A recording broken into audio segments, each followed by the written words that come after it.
¿Qué tal? ¿Cómo le va, señora, señor? Bienvenidos. Estamos listos para hacer una nueva edición de Dicen que Dicen. Estamos con los capítulos estreno para el correspondiente año. Y en el programa de hoy vamos a tener una invitada especial desde Texas, desde los Estados Unidos. Se trata de la doctora en química biológica Laura Bober. Enseguida voy a dar más detalles sobre sus antecedentes a propósito de la posible vacuna contra el COVID-19, vacuna vegetal. Obviamente se está haciendo con plantas y que se va a probar en nuestro país. Una opción vegetal parece asomarse luego de los atrasos consabidos en vacunas, un tema muy interesante. Después de estos auspicios, estamos enseguida con la doctora Bober. Auspician este programa. El Frente Parrillero es América Inca. Búscanos en las redes. Inelro, productos pensados para siempre.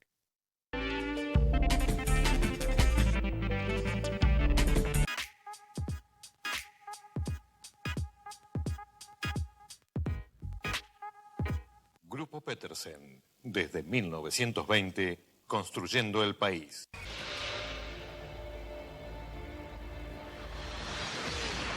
Helados La Montevideana, un helado que alimenta.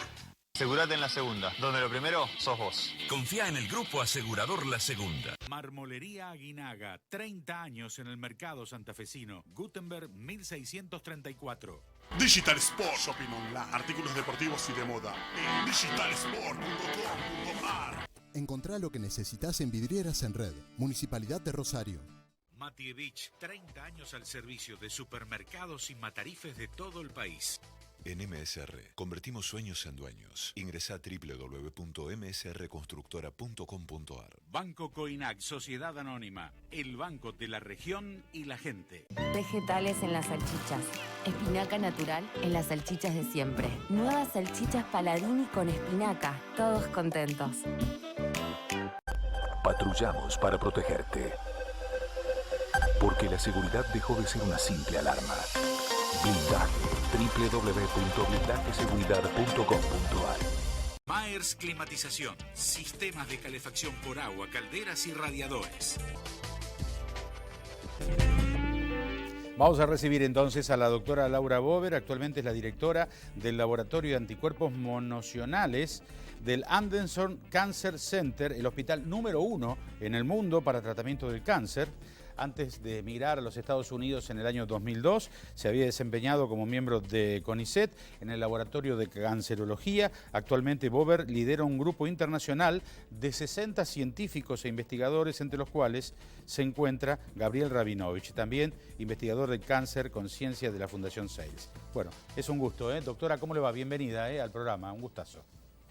Buenas tardes, Alberto. ¿Cómo Gracias, está? Gracias. La vacuna de origen vegetal. Bueno, es un tema que despierta enormes expectativas, también porque lo que tenemos entendido es que se podría producir rápidamente y además a un muy bajo costo. Pero empecemos por el principio. ¿Cómo es esto de una vacuna de origen vegetal?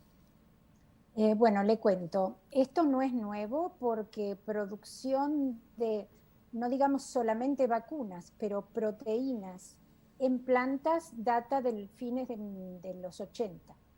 O sea, desde ese tiempo ya se están utilizando diferentes plantas, incluso papa, maíz, alfalfa, que es el caso parecido al de esta vacuna, que recibe el nombre por la alfalfa, pero se realiza la producción en plantas de tabaco. También, bueno, ese tipo de tecnología lo que implica es que hablemos primero de lo que es una proteína recombinante. Una proteína recombinante es una proteína no natural producida en un laboratorio que puede producirse en frascos de cultivo, en bacterias, puede producirse en células de insectos, puede producirse en levaduras, en células de mamíferos y también en plantas. O sea, son diferentes metodologías. ¿Qué quiere decir que sea recombinante? Es una proteína que es ajena a esa célula o a ese organismo y que puede producirla aunque ella no esté preparada genéticamente para hacerlo.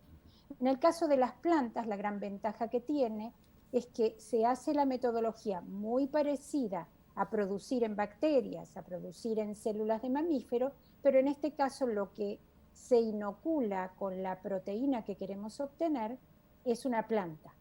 Y en este caso, para el caso de la vacuna, lo que se introduce en esa planta son partículas virales. ¿Qué es lo que ocurre después? La planta crece en un gran vivero preparado al efecto, crece mucho más rápidamente y con menos gasto económico que el que requeriría obtener en células de laboratorio. Porque en el laboratorio uno requiere una estufa especial que tiene la temperatura del cuerpo humano, requiere un medio de cultivo rico como si fuera nuestra sangre para que las células crezcan, mientras que en un vivero, por decirle de esa manera, no tienen ese nombre, las plantas crecen con el agua y con nutrientes comunes. A ver, sería una especie de mini fábrica. A usted le gusta emplear ese término, ¿no? O un mini laboratorio, en definitiva, que escapa incluso al accionar humano, ¿no? Claro, tal cual. Lo que va a hacer la planta es producir partículas virales, en particular esta que está produciendo la vacuna para el COVID, pero ya se ha hecho para ébola, se ha hecho para el Zika, se ha hecho para el dengue y se ha hecho también para producir anticuerpos monoclonales, otro tipo de proteínas, no para vacunas en particular. La planta en sí es como un gran frasco de laboratorio, pero como se crece en gran cantidad en estas viveros gigantes, sí, digamos, que tienen las condiciones adecuadas para que las plantas se desarrollen, es mucho más económico y es mucho más rápido. Entonces esto vendría a cubrir el bache de producción de vacunas que requieren, por ejemplo, en el caso de las de adenovirus o de mensajero como Pfizer y Moderna, adenovirus es la de Sputnik, la de AstraZeneca, la de Johnson & Johnson, ellos requieren fermentadores de 50 a 100 litros que deben ser controlados para que no se contaminen, para que no haya bacterias ajenas que pueden contaminar todo el proceso. Entonces, facilita mucho la producción y en más corto tiempo se pueden obtener gran cantidad de vacunas. Sí. Sí. ¿Y eso, ahí estaba, la interrumpí, sobre la eficacia. Sí, la eficacia va a ser la misma, porque en realidad lo único que estamos cambiando es el contenedor donde crece la vacuna, que es una planta. En el otro caso es una célula que deben crecer, dividirse en gran cantidad y uno tiene que estar alimentando ese fermentador gigante para otorgarle, agregarle nutrientes y que la célula se pueda dividir y producir lo que en definitiva va a ser la vacuna. La célula se divide y secreta el adenovirus que tiene la vacuna. La planta crece y la procesan como si uno la llevara a la cocina y picara directamente para hacer una ensalada. Bueno, en este caso se procesa para destruir, abrir las células y que las células liberen la partícula que están desarrollando. ¿Y esto a partir de la alfalfa?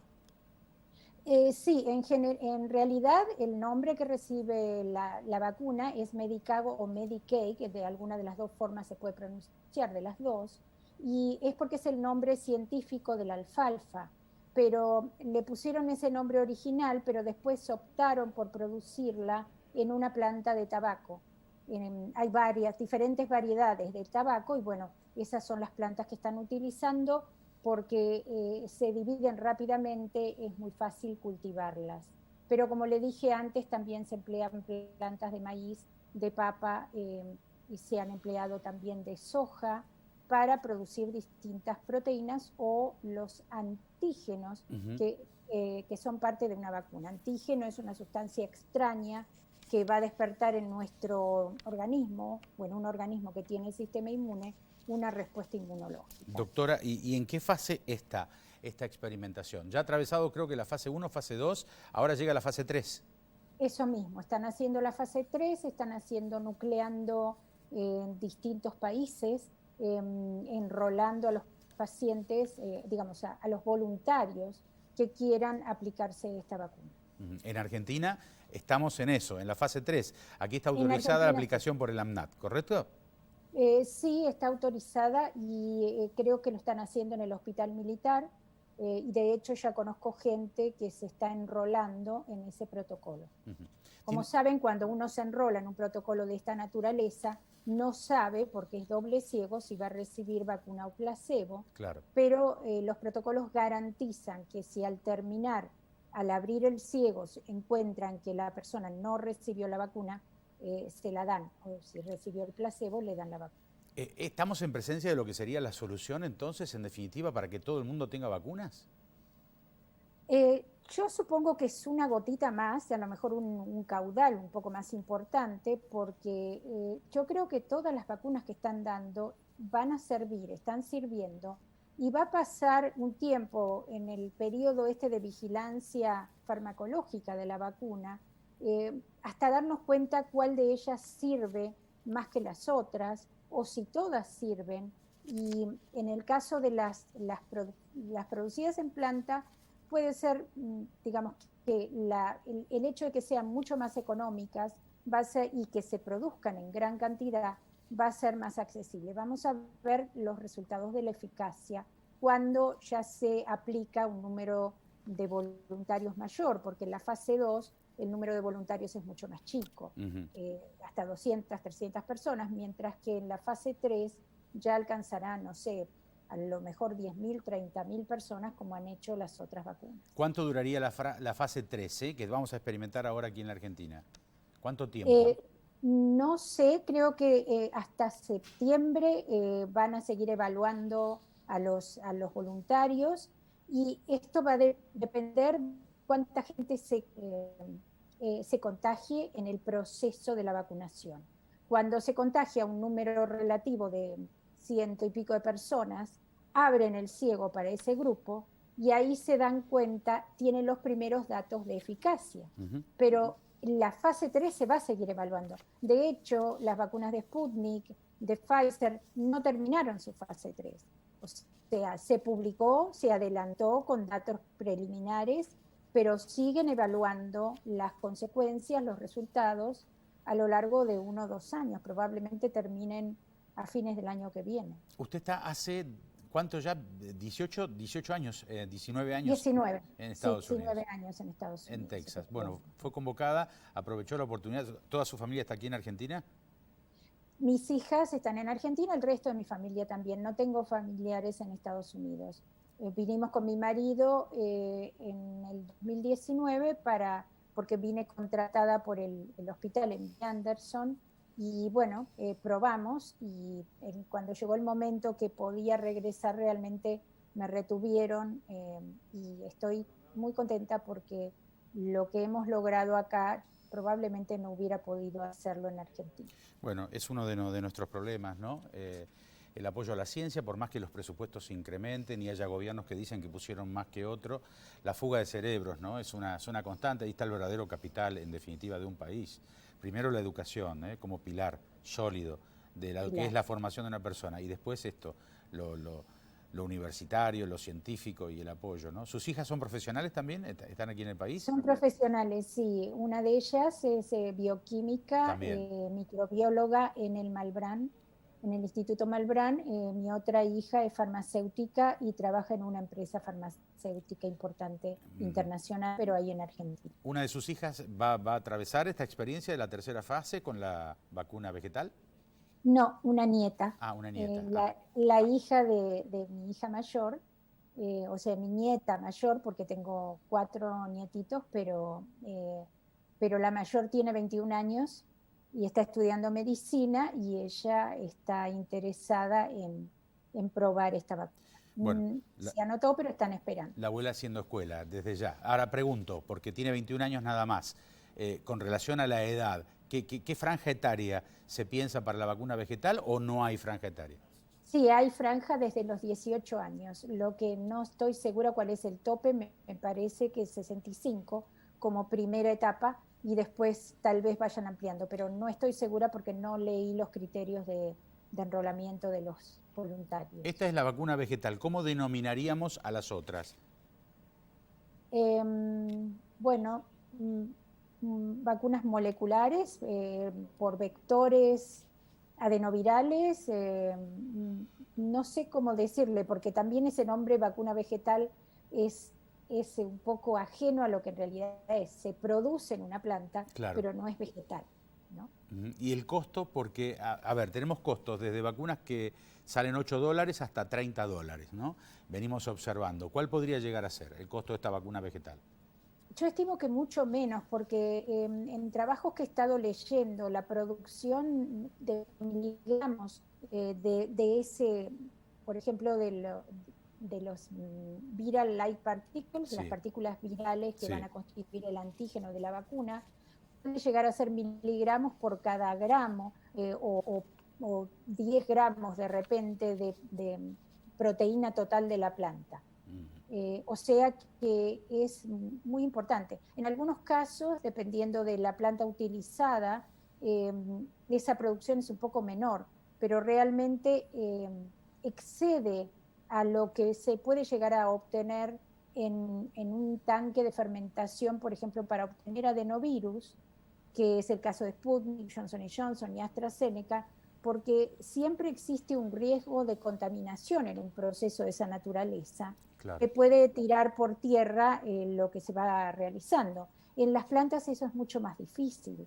Es muy raro que se contaminen, a lo mejor con algún parásito, pero en estos hidroponios que están realizando el cultivo, tienen todo muy controlado como para que eso no ocurra. Vamos a hacer una pausa ahora.